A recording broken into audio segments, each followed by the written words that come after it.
Hello students, जैसा कि आप सभी को पता है कि नॉन रेजिडेंट किसे कहते हैं। नॉन रेजिडेंट आपको पता ही ना, यदि वो अपनी जो कैपिटल असेट्स ट्रांसफ़र करता है तो वो क्या है, एसएससी है।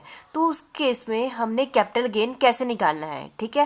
Capital gain in case of non resident, capital gain in case of non resident कैसे निकालना है, इसको मैं आपके साथ डिस्कस करूंगी अभी।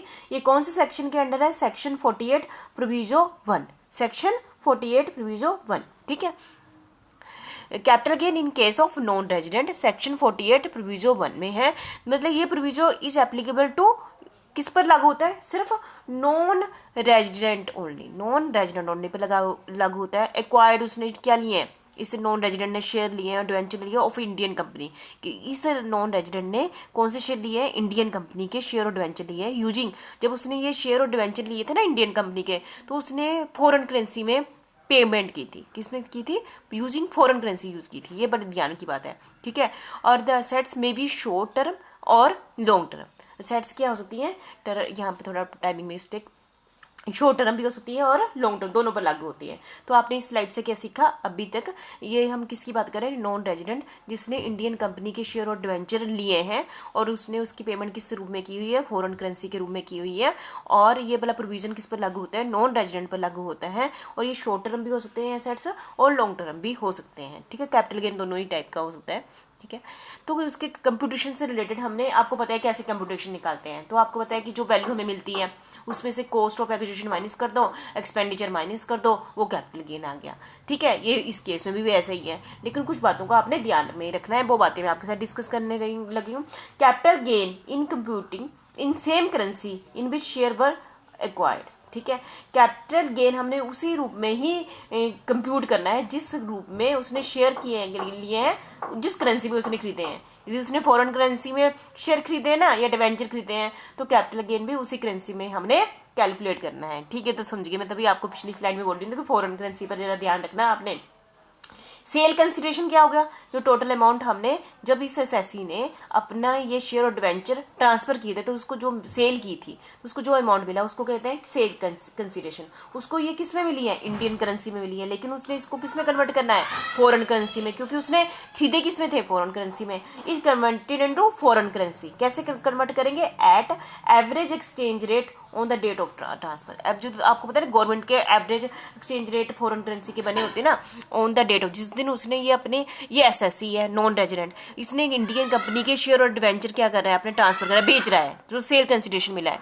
तो किस डेट को वो अब क्योंकि उसने जब बेचे हैं तो उसके को क्या मिली, इंडियन करेंसी मिली है, तो इंडियन करेंसी को वो किस में कन्वर्ट करेगा, फॉरेन करेंसी में करने करेगा। और जिस दिन उसने ये अपने बेचे हैं शेयर और डिवेंचर, उस दिन एवरेज एक्सचेंज रेट यूज़ करके वो इसको किस में कन्वर्ट कर देगा, फॉरेन करेंसी में कन्वर्ट कर देगा, ठीक है। आपको इतना पता चल गया। और थर्ड पॉइंट है कॉस्ट ऑफ एक्विजिशन। यदि cost of acquisition in Indian currency, यदि उसने कॉस्ट, जब उसने खरीदे थे, जब उसने नॉन रेजिडेंट इंडिया के शेयर और डिवेंचर खरीदे थे, किस रूप में खरीदे थे, cost of acquisition Indian currency में, तो उसको कन्वर्ट कर दो फॉरेन करेंसी में, कि at average exchange rate on the date of acquisition, on the date of, जब उसने खरीदे थे उस डेट को क्या एक्सचेंज रेट था, तो इंडियन करेंसी को फॉरेन करेंसी में कन्वर्ट कर दो। सारा काम ही फॉरेन करेंसी में होना है, ठीक है। नेक्स्ट है हमारा, आपको पता ही है, ये अमाउंट आ गया सेल का, माइनस कॉस्ट कर दिया, उसके बाद हम माइनस कहते हैं एक्सपेंडिचर, है ना। समझो, जब असेसी होता है ना, थोड़ी मेहनत करता है कि मेरी चीज़ें बिक जाए, तो उसमें एक्सपेंडिचर करता है। Expenditure incurred in Indian currency, यदि उसने एक्सपेंडिचर की, क्योंकि इंडिया में बेच रहा है तो इंडियन करेंसी में किया होगा, ऑन सेल कन्वर्टेड इनटू, तब उस अमाउंट को किस में कन्वर्ट कर दो, फॉरेन करेंसी में, at average exchange rate on the date of transfer, क्योंकि एक्सपेंडिचर कब किए होंगे, ट्रांसफर के डेट में किए, यानी उस डेट के बेस पर उसको क्या कर दो, फॉरेन करेंसी में कन्वर्ट कर दो, ठीक है। तो नेक्स्ट है हमारा 4 पॉइंट आ गया आपके। सेल कंसिडरेशन में क्या कर देंगे, सेल कंसिडरेशन किस रूप में आ गई, फॉरेन करेंसी में आ गई, उसमें से क्या माइनस कर दो, कॉस्ट ऑफ एक्विजिशन माइनस कर दो, जो भी वो भी किस में आ गई हुई है, फॉरेन करेंसी में। एक्सपेंडिचर भी हमने फॉरेन करेंसी में कन्वर्ट कर दिए, वो भी माइनस कर दो, तो हमारे पास क्या आ जाएगा, कैपिटल गेन आ जाएगा, ठीक है।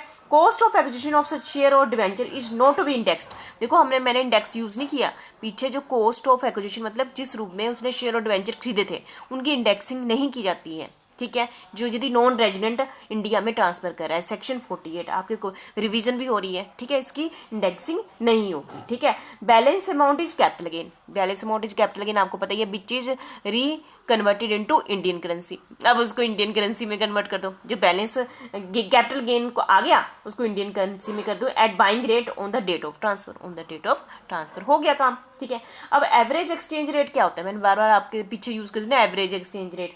It is the average of telegraphic transfer buying rate and telegraphic transfer selling rate of exchange adopted by the state bank of India for purchasing और सेलिंग सच करेंसी थ्रू टेलीग्राफिक ट्रांसफर, ठीक है। तो आपको पता चल गया एवरेज एक्सचेंज रेट क्या होता है, ठीक है।